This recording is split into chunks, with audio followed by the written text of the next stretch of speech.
In this fourth and final video on faith communities, mental health, and veterans, we consider the topic of belonging. What is it that makes people feel like they belong? What makes them feel like they don't? And how can faith communities foster belonging and practice hospitality? What does it mean to be communities of care and hospitality within our diverse faith traditions? Are there particular commitments of your tradition that call you to welcome the suffering among us with an understanding of interdependency and shared vulnerability with our neighbor?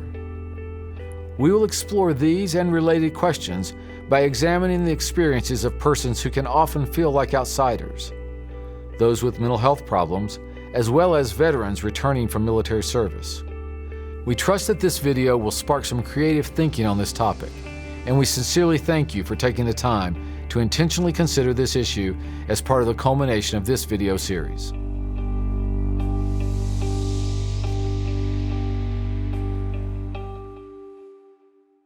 Hello, I'm Father Bill Cantrell. In the following video, you will hear from theologians, mental health professionals, clergy, and veterans. While this represents a range of different perspectives, our hope is that as you are listening, you're considering how your community can be one of welcome, a place where those who enter your door seeking to belong may do so with acceptance, compassion, and a genuine interest in getting to know them as a person, with all the wonder, beauty, strengths, frailties, and vulnerabilities that we share as human beings. Life is filled with moments where we find ourselves seeking our places to belong. What does the invitation to belong look like in your faith community? Let's now turn back to Matt and Callie, who presented in our previous videos as they discussed their experience in trying to find a spiritual home when Matt returned following multiple combat deployments. You know, when you look at our service members and Marines and airmen, I mean, a lot of these individuals join the service because it's something bigger than themselves. And to be reconnected to that idea of living for something bigger and greater than yourself, to be plugged back into that is healing. Mm-hmm. So, yeah, so many of my friends are struggling, and I just think, you know, if they had someone to lean on, and a lot of them don't even go near the PTSD and and when I try to tell them, that how I've gotten help, because I'm probably the most normal out of all of them, to be honest with you. Most healed. The most healed. If they just had someone to lean on or to bring them in, I would say, to the fold, or just make them feel a part of something again, part of community. My buddy, who's doing the best out of all of them that I've talked about, he's a police officer now, so he's actually part of something, part of a community. But for the other guys who don't have that, don't have families, are on their first, second divorce, they need God, they need community, they need a pastor to actually go to them or to come to them and be like, hey, I'm here for you. What do you need? Like, just please tell me. I can't think of anything more important than belonging. Being social animals, we desperately need other people to live our lives.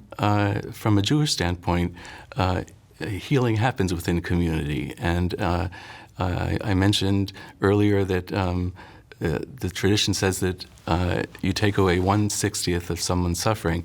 So that the question is asked in the Talmud, well, then just have 60 people visit and get rid of it.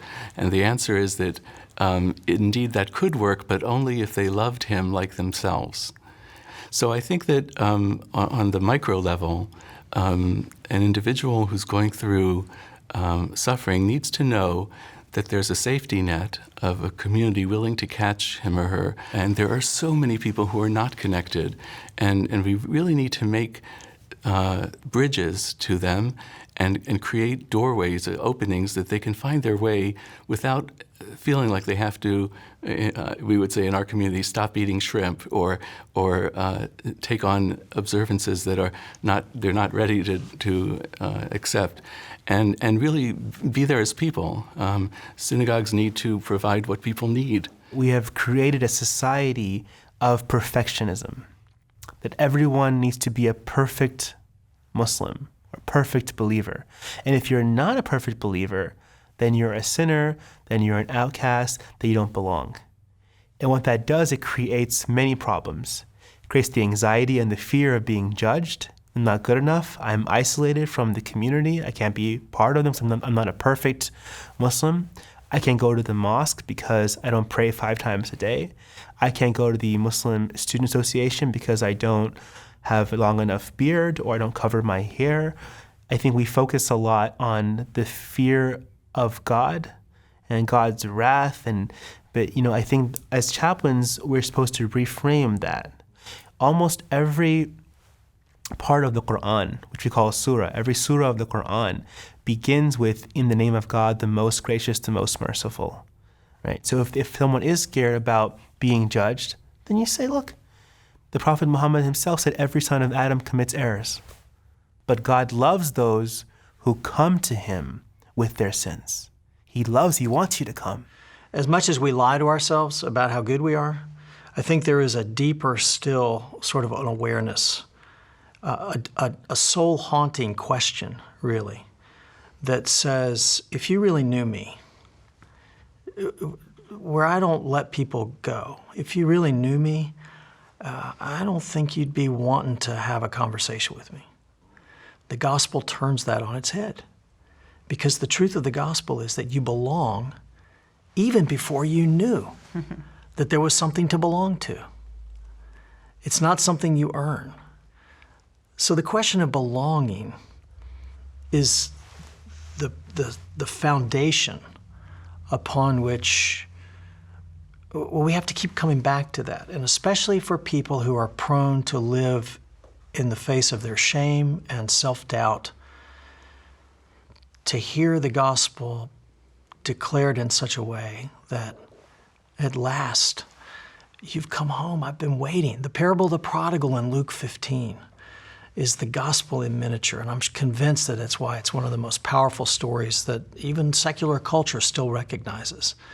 And so the question of belonging has been answered definitively for us in the person of Jesus Christ. He's given us this picture of the waiting Father who is yearning for us to wake up, to come to our senses, as it says about the prodigal. I know I'm going to preaching, but that prodigal son wakes up. And I imagine that even as he is making his way home, back from the battle, as it were, as he is making his way back home, he's still playing out different scenarios in his head. Okay, if I say this, then I'm gonna improve my chances of having a meal when I get home. But the Father doesn't give him a chance to even get those words out of his mouth before he's running to him, he's setting the table, he's received him home. And then the challenge is for the young man to live into that identity that was his all along. As human beings, we have a really hard time knowing what to do with our shame. Shame is something that's a universal human experience. It's found in every culture and every community, and I think also every religious community. Shame is the emotion that tells us as human beings that we really don't belong or that we're not worthy. Shame always premises some thought that has to do with, I am not blank enough. That could be, I'm not good enough, I'm not holy enough, I'm not smart enough, I'm not well-versed enough, I don't know the Bible enough, whatever it is. And that result of shame is that I don't belong here. And sometimes religious communities, unfortunately, can perpetuate those messages to say, you aren't holy enough, you aren't obedient enough, you aren't social enough. And the natural result of shame, if you think about the facial expression of shame, it's always downcast eyes and retreat. So shame, when we feel it, pulls us away from others. And so it creates this vicious cycle where shame gives rise to isolation and alienation, which then intensifies aloneness and feelings of not belonging, which intensifies isolation, which intensifies aloneness. Till before long, as a result of shame, people might be participating in a community, but not really. They're showing up and then leaving and not ever really disclosing themselves. Or they might just drop out of a community altogether. Religious communities have a deep obligation, I think, to speak to each other without primarily motivating each other by shame, but motivating each other by love and by a sense of we all belong together here. When I got home from over there, right away, like 2 weeks later, I had my two buddies, my two best friends from overseas, drove up to Charlotte, packed me up in a U-Haul. I came down to Greenville, and we got a house, a full, it was three of us, so we got a full bedroom. And it was kind of like we, I guess, sort of isolated ourselves for a long time. For me, it was, I think for all of us, for all three of us, it was good. We just, from my perspective, we had me and two other guys we just talked to every day, and that was kind of like what I needed at the time. But it probably wasn't the best for, dealing with the issues. Because when I got back, man, my drinking was out of control. I'm not gonna say that. I'm not gonna make an excuse and say it was because I went overseas or, I just came back and I don't know, man. I don't know what it was. I think it was a little bit of everything. I'm trying to start over in the Raleigh area and starting with the different people I meet. I didn't really have a strong network, I guess you could say, back home. Just a lot of alcoholics, users, people that use and abuse you, and they just weren't good. When I originally got here, I was introduced to St. Catherine's, and but I had to be brought there to Raleigh, Wake County from Creedmoor, which was a drive. And once the other parishioners found out, they really stepped up. Every Sunday, they would pick me up, take me out to Raleigh, take me from church. We go eat lunch, and then they'd take me all the way back. So, we got these people, don't know who I am, all, probably not looking very like who kind of person they would hang out with.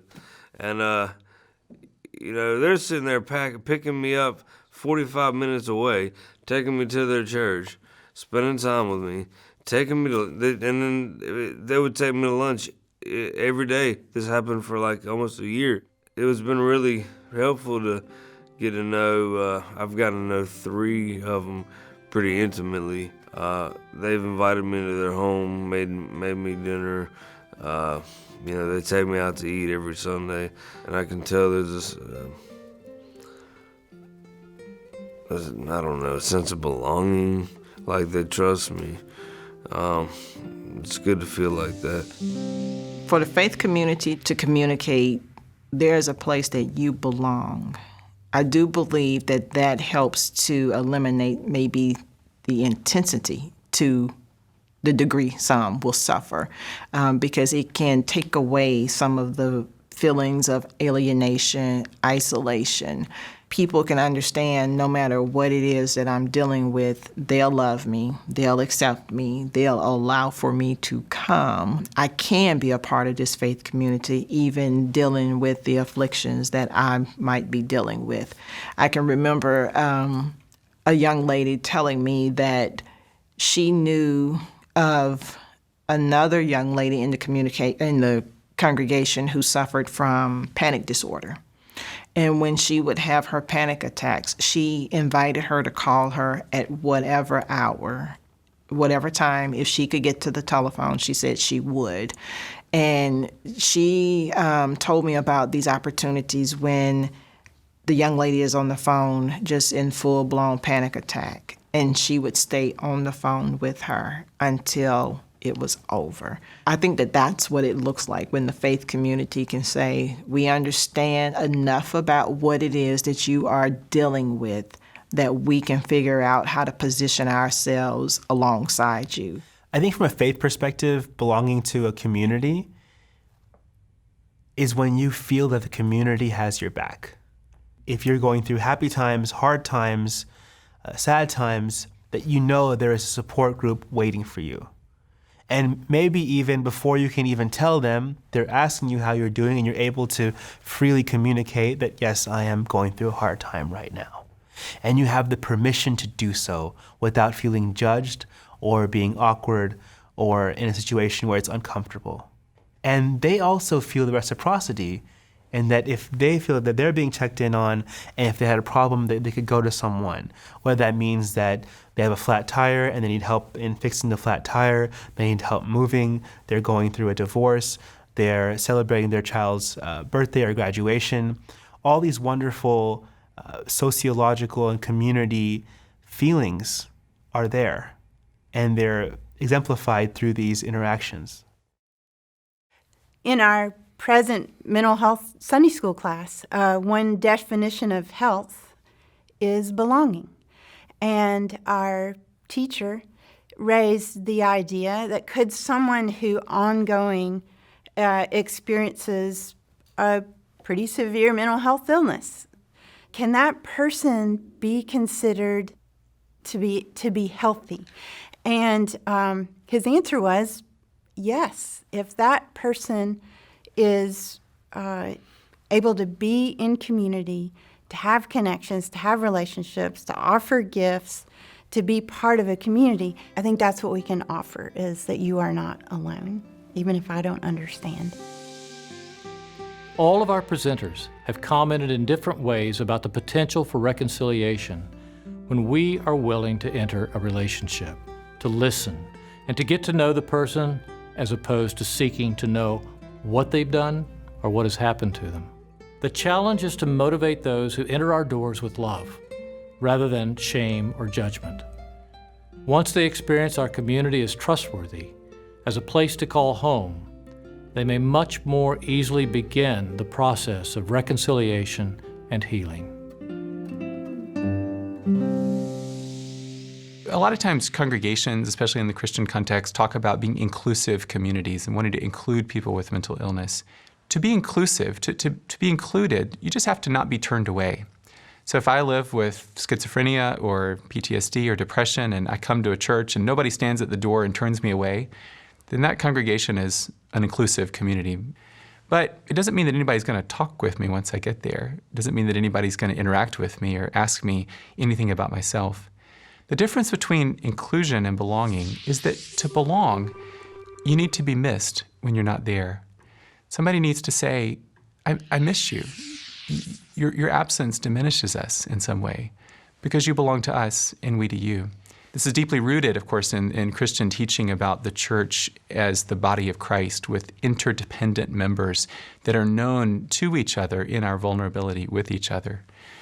Also, Christians believe that there's a certain kind of knowing, a certain kind of belonging that happens in sharing meals together. Both in the meal of the Lord's Supper or Eucharist, but also in more broadly in the way that we eat, the way that we share life together. There's deep precedent for this in the history of Christian communities and in the history of the church and also in Scripture itself. Belonging to a faith community can be powerful and life-sustaining. However, for many, belonging is difficult or even seemingly impossible due to challenges they face as part of emotional and mental health problems. As you seek to create a place for people to belong within your community, you may wish to consider the following questions. Ask yourself, what does it look like to belong to our community? Think about those markers of belonging that exist in your faith community. Secondly, how might we foster better belonging for veterans? Finally, how might we better foster belonging for persons with mental health problems? Perhaps you have a number of strengths to build on that already in place. You do not necessarily need to create new programs, although that could be an option. Your commitment of time and attention to the topic of mental health issues, veterans, and faith communities already speaks to your desire to grow as a community of care. We hope these videos enhance your understanding of this topic, inspire renewed commitments to hospitality and compassion, and finally, challenge your community to a faithful and creative vision of care and practice.